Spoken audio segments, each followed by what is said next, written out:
Papalapit na naman ang summer season. Tumataas uli ang posibilidad na magkaroon ng sunog. Ligtas ba ang bahay o mga ari-arian mo? Ito na yung pinapuso! Tubig! Tubig! Tubig! Tubig! Wala na tubig dito! Manakawan ka na, huwag ka lang masunugan. Yan ang kasabihan ng karamihan. Dahil talaga nga namang nalalanos ang lahat ng bagay kapag nadaanan ng apoy. Ang nakikitang sanhi ay iisa lang at paulit-ulit na tila ba hindi na tayo natututo. Noong December 9, 2024, ng madaling araw, isang sunog ang nangyari sa 4th Avenue sa Barangay 118 sa Caloocan City. Isa sa rumisponde ay ang Iverson Fire Rescue Volunteer Brigade. Medyo nahirapan ang mga bumbero na pasukin ang lugar dahil sa masikip na kalsada. Pagigilid ko! Pagigilid ko! Mga tricycle! Pagigilid ka! Tricycle! Pagigilid ka! Marami pang darating! Tumulong na ang mga residente para makadaan ang mga bumbero papunta sa nasusunog na kabahayan. Hayaan nyo! Luwag! Tulong ko yan. Oh, sige!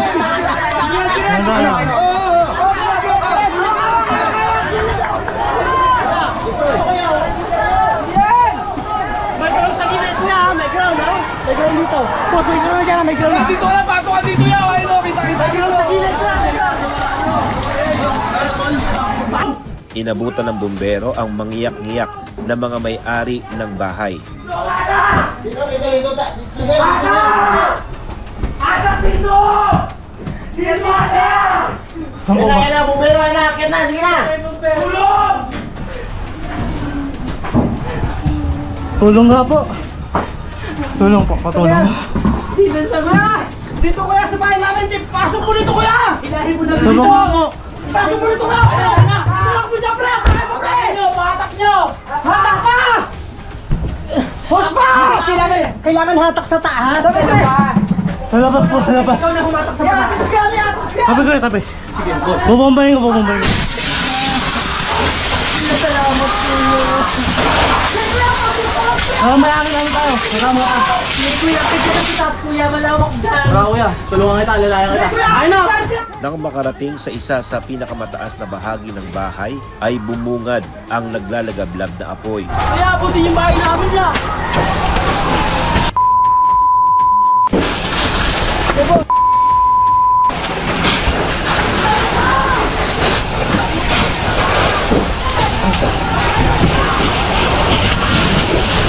Mabilis na kumalat ang apoy dahil sa dikit-dikit at gawa sa mga light material ang mga bahay.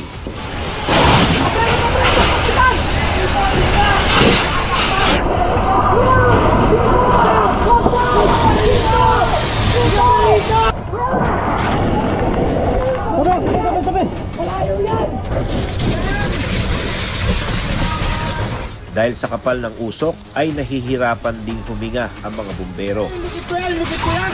Ito sir! Likod!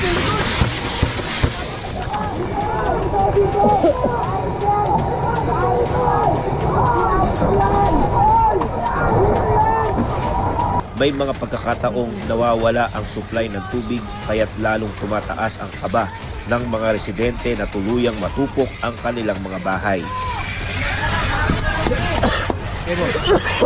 Pakisabi sa ibang truck dito. Babae ka! Pakisabi daw sa ibang truck dito! Akit dito! Pakisabi sa ibang truck dito! Buti na lang at nakakatulong ng mga bumbero ang mga residente para tumawag ng tulong. Ito na yung pinakapuso eh. Ito na yung pinakapuso. Tubig, wala. Tubig! Tubig! Tubig! Tubig!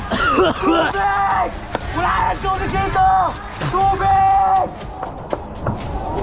Hindi biro ang pakikipaglaban sa apoy dahil posibleng maaksidente rin kung hindi mag-iingat.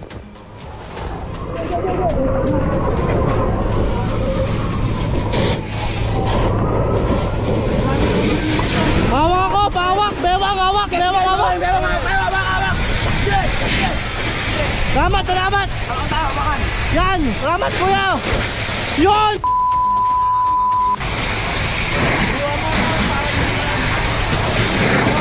Ha!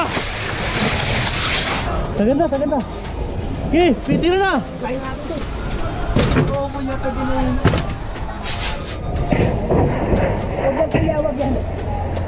Bawat lugar na posibleng may apoy pa ay pinapasok upang matiyak na mapatay ang kaliit-liitang baga.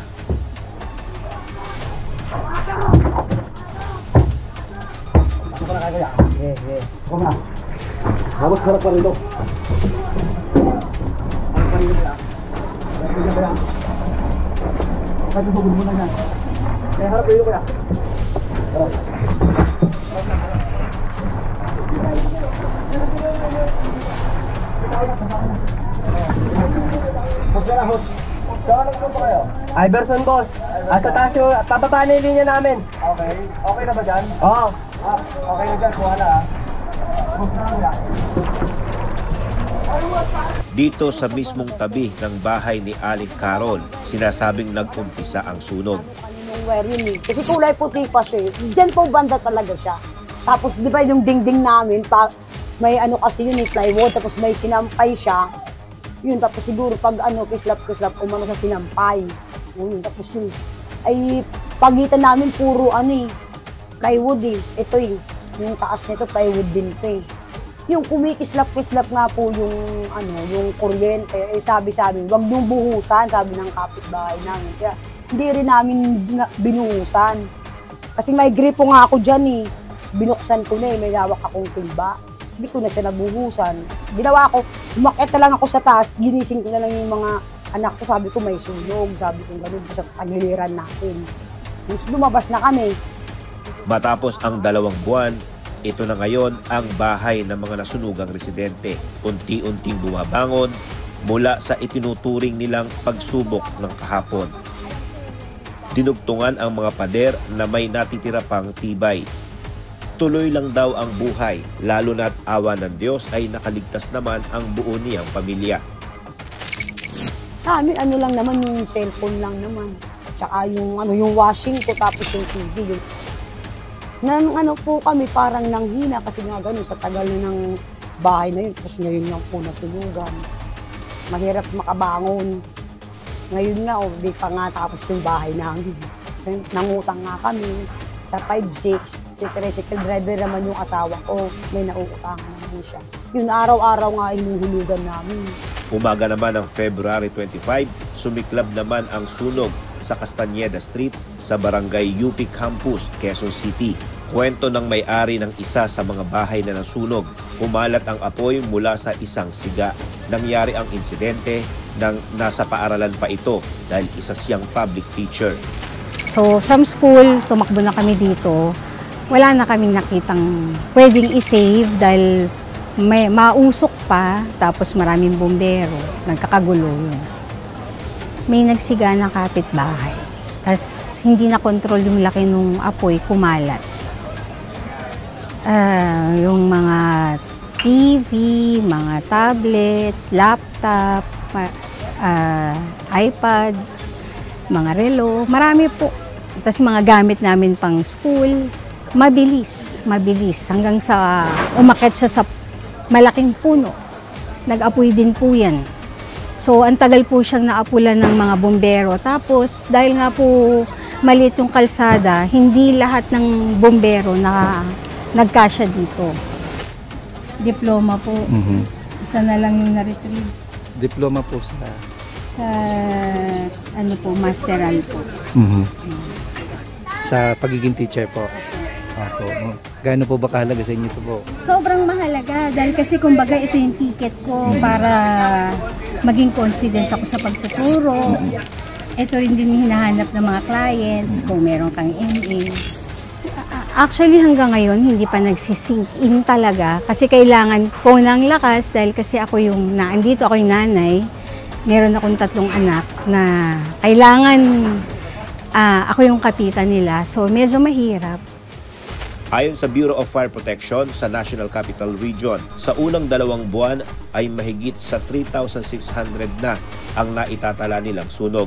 Mas mataas ng nasa 10% kumpara ng nakaraang taon sa parehong panahon. As per our statistics or data, most of our fire incident happen in residential areas. Sanhi niya ay sa paggamit natin ng kuryente sa ating mga kabahayan. Dahil lahat naman tayo sa ating mga bahay ay mayroong kuryente, gumagamit tayo because of the presence of various electrical appliances na ginagamit natin sa pang-araw-araw. Dahil dito, pagka napabayaan po natin kasi itong mga electrical appliances na ito, hindi natin na-maintain. At saka pagdating naman sa bahay, yung electrical system natin, nagkakaroon ng mga failures. Yung mga electrical faults at hindi natin napatignan sa mga eksperto, sa katagalan po, yan ang magiging sanhi ng sunog sa ating mga kabahayan. At saka pangalawa sa mga nagiging sanhi po ng sunog sa kabahayan ay yung mga napabayaang mga niluluto.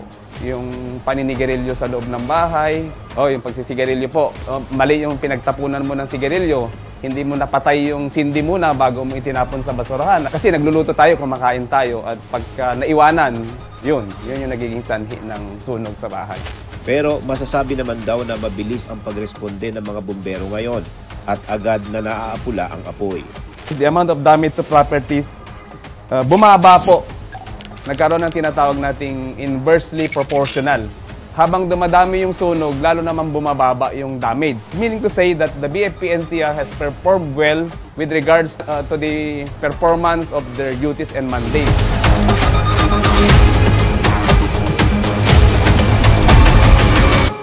Mayroon naman tayong magagawa upang maiwasang lumaki ang isang sunog. Kailangan lang nating pagtuunan ng pansin ang mga skills na dapat nating ma-acquire upang hindi mauwi sa abo ang ating mga pinaghirapan o ang pinakamalala ay mauwi pa sa kamatayan. Ang sunog ay hindi natin pwedeng masabi kung kailan mangyari. Ito ay walang pinipiling oras, araw at pagkakataon.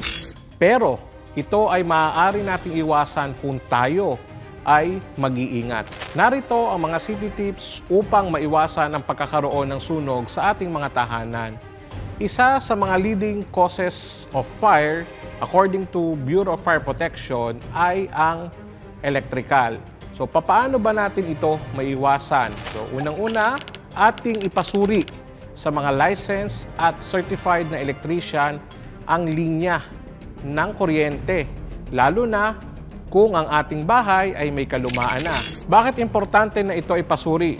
Dahil hindi natin alam, baka mamaya natanggal na yung pinakatalop or yung balat ng ating pong mga wires dahil sa kalumaan or dahil sa kinagat na ito ng mga daga. Ito ay maaaring pag-umpisahan ng short circuit na mauwi sa sunog. Pangalawa, avoid electrical outlet overloading o yung mga saksakan ay lalagyan natin ng sobra-sobrang mga electrical appliances. Delikado po ito dahil ang mga electrical wire ay mayroong tinatawag na load capacity. So kapag ito ay sobra na, so maaaring mag-init at mauwi sa sunog ang wire.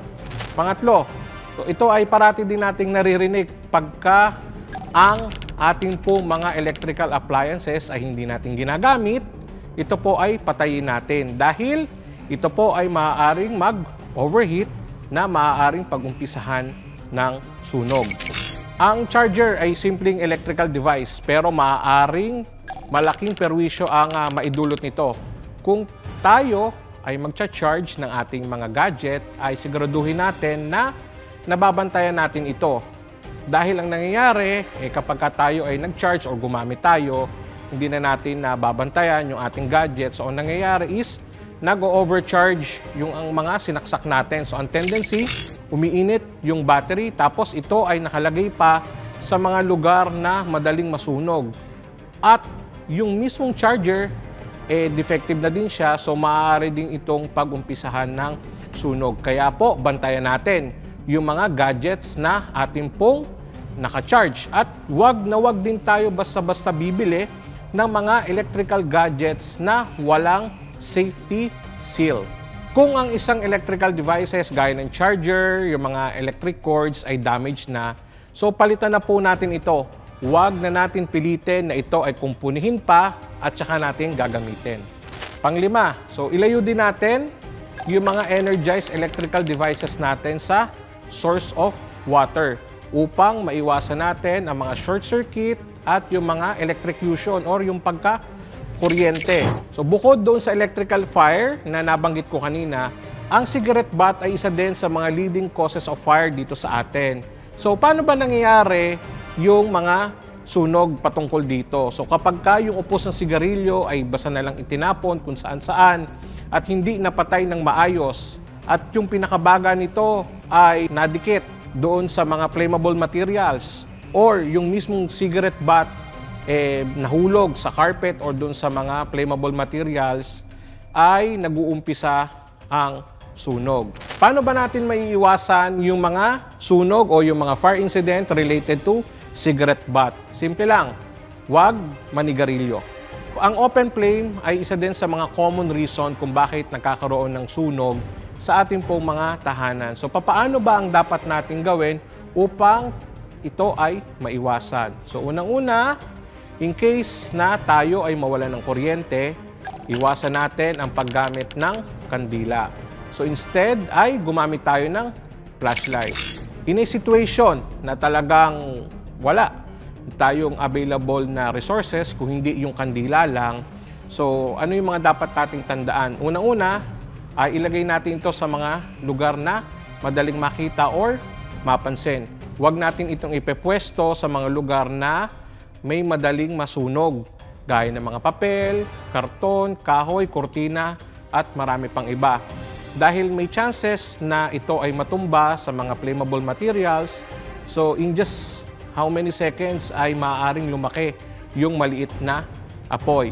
Pangalawa, huwag magsisindi ng kandila. Kung tayo ay matutulog, aalis, or may gagawing iba, na yung attention natin ay madadivert or matutuon doon sa ating gagawin at hindi na natin namamalayan, yung kandila na sinindihan natin, pwedeng natabig na pala ng ating mga alagang aso, pusa, yung kandila. Huwag natin hahayaan na paglaruan ng mga bata ang mga posporo, lighter, mga kandila, o yung mga flammable materials. So ito ay itago natin sa mga lugar na hindi nila madaling maabot o kaya ay lagyan natin ng kandado yung mga pinagtataguan. Ang open flames ay makikita rin natin sa ating mga kusina. Upang maiwasan ang pagkakaroon ng sunog mula sa lugar na ito, tandaan natin itong mga sumusunod. Kapag tayo ay magluluto, huwag natin iiwan or may gagawin tayong iba na mababaling ang ating atensyon doon sa ating niluluto. Ano ang mga the best example? Yung mga panonood ng movie habang nagluluto. Kahit na sabihin natin na tayo ay saglit lang o may gagawin tayong iba na hindi na magtatagal, katulad ng pagpunta sa banyo. Maraming maaaring mangyari sa ilang segundo na ito ay iiwan natin. Ano pa? So regular din natin na suriin ang ating LPG tank regulator at yung hose.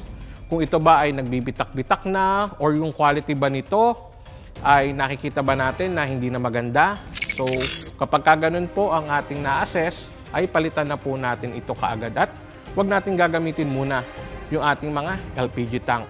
Ano pa? So patayin din ang kalan at ang ating LPG tank kapag ito ay hindi po ginagamit. Gayun din, maging malinis tayo at organize sa ating pong mga kusina. So linisin natin ng maigi at ng maayos yung mga pinagtalsikan ng mantika sa paligid ng ating pong mga kalan. Dahil ang mantika po ay isang flammable material. So mas lalong bibilis ang pagkalat ng apoy kapag hindi po natin nilinis yung ating pong mga kusina. Ganun din po sa mga ating towels, mga pot holders. So iwasan natin na ito ay mailapit or madikit dun sa apoy ng ating pong mga kalan.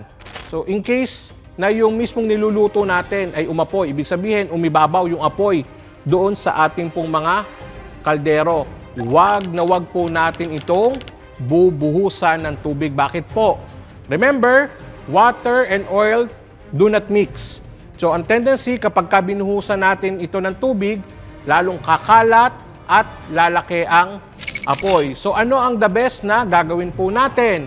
So una-una ay patayin natin yung ating mga kalan at yung ating mga LPG tank. At lagyan natin ng takip yung kaldero. At kusang mamamatay ang apoy dahil ito ay madedeprive ng oxygen na isa sa mga component ng apoy. Ano pa? So yung mga handle ng ating pong mga kaldero or kawali, kapag tayo po ay magluluto, ilayo po natin sa harap natin para maiwasan na ito ay masagi na maaari magdulot na yung mantika ay tumapon doon sa apoy ng ating pong mga kalan. At wag na wag din po tayo magsusuot ng mga damit na masyadong mahahaba na ang tendency po ay maaaring dumikit doon po sa niluluto natin or doon sa kalan. So ganun din, wag nating hahayaan na maglaro sa kusina ang mga bata o magluluto nang hindi natin sila binabantayan. In addition, malaking tulong din ang paglalagay sa ating pong mga tahanan ng mga smoke detectors natin tinatawag. Lalo na po sa mga panahon na tayo ay natutulog. Paano ba gumagana ang isang smoke detector? So tandaan natin na ang byproduct ng apoy ay usok. So ang ginagawa ni smoke detector kapag ito ay nakadetect ng usok pa lang, ay lilikha ito ng malakas na tunog upang tayo ay mabigyang babala na merong apoy. So bukod doon sa smoke detector, ang pagkakaroon ng fire extinguisher sa ating mga tahanan ay nakakatulong din sa pag-apula ng mga paumpisang apoy. Kaya makakabuti na alamin din natin ang paggamit nito at ang pagkakaroon natin nito sa ating tahanan. Ang susi sa lalong hindi pagkalat ng apoy ay yung tinatawag nating early detection. Ibig sabihin, agad nating makikita yung sunog upang ito ay maapula natin kaagad. Kung gusto nyo pong matuto ng first aid, maaari po kayo mag-request sa amin at tuturuan po namin kayo ng live. Kung kayo ay family, kayo ay grupo, organisasyon o barangay, maaari po kayo mag-request at wala po kayong babayaran na kahit na ano. O kaya naman ay mag-subscribe, mag-follow kayo sa aming official Facebook page at YouTube channel. Huwag nyo na rin kalimutang mag-comment at mag-like sa aming mga videos. Ay, magandang umaga po. Ito lang po yung mga dapat gawin pag nakakita po ng lumiliyab na LPG or nagkalit po ang isang LPG natin sa bahay. Una po, kuha lang po tayo ng towel na available sa atin or blanket na pwedeng pantagip sa lumiliyab na LPG. Tapos, ilublob lang natin sa tubig. Tapos, bigayin lang natin ng konti para hindi siya mabasa yung LPG.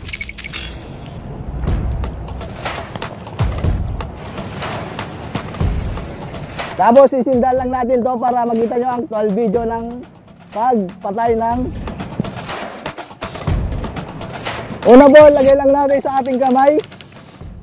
Tapos itaklob lang po nito. Tapos takpan ng maigi. Tapos close. Yan po yung tamang pagpatay ng lumilayab na LPG. Okay, pangalawang method, pag natakot magtagip ng lumilayab na LPG, protektahan lang natin ang ating kamay ng ganito, tapos close lang po natin yung valve. Nandito po ulit tayo para paliwanag kung paano gamitin ang isang fire extinguisher. Ang isang fire extinguisher po ay isang portable device na pwedeng mabitbit, na pwedeng pampatay sa maliit na sunog lamang po. Okay, una po nito, kung paano gamitin ang isang fire extinguisher, tandaan lang po ang acronym na TPAS. Letter T po, ang una po ay letter T, twist the pin. Iti-twist po natin to para matanggal po yung lock. Twist the pin, and letter P, sunod po, pull the pin. Pull the safety pin. Tapos, next, letter A, aim the nozzle to the base of fire. Letter S, squeeze the lever. Ito po yung lever. Squeeze the lever and sweep side by side. I-demo po natin sa nasusunog na LPG po. Kung meron naman pong available na fire extinguisher sa ating bahay, pwede po natin gamitin yung fire extinguisher para pampatay ng LPG. Okay, i-demo natin.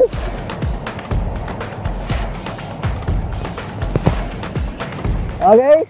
Twist the pin, pull the pin, aim the nozzle to the base of fire, spins the lever, and skip side by side.